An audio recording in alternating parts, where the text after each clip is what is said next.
แต่เขาดังเนาะเ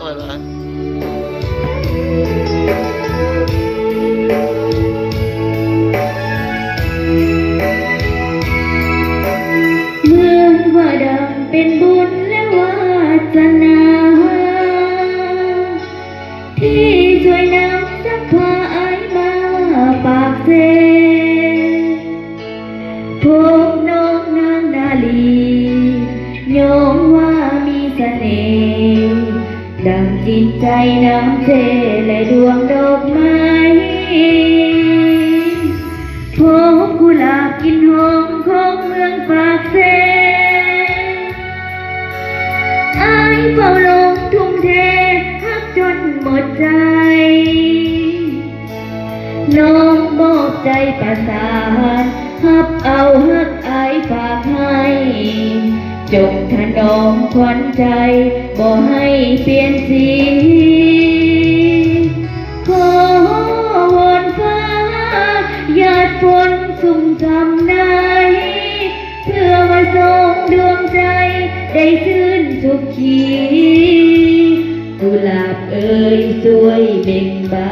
นในอุทยานของชีวิตทรงเป็นกุลสตรี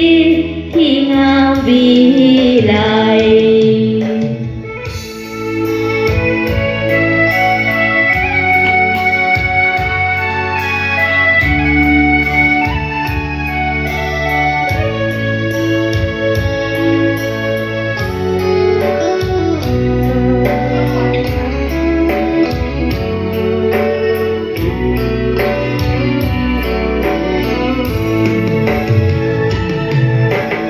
พบกุหลาบกลิ่นหอมของเมืองปากเซ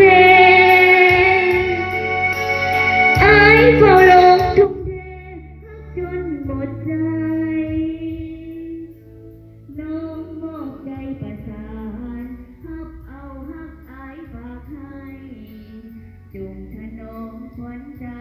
บ่ให้เปลี่ยนสีขอวอนฟ้าหยาดฝนสุ่มทำนายเพื่อมาส่งดวงใจได้ชื่นสุขีกุหลาบเอ่ยสวยเบ่งบานในอุทยานของชีวิตทรงเป็นกุลสตรีที่งามวิไลขอวอนฟ้าหยาดฝนสุ่มทำนายเพื่อมาส่งดวงใจได้ชื่นสุขีกุหลาบเอ่ยสวยเบ่งบานในอุทยานของชีวิตทรงเป็นกุลสตรีที่งามวิไล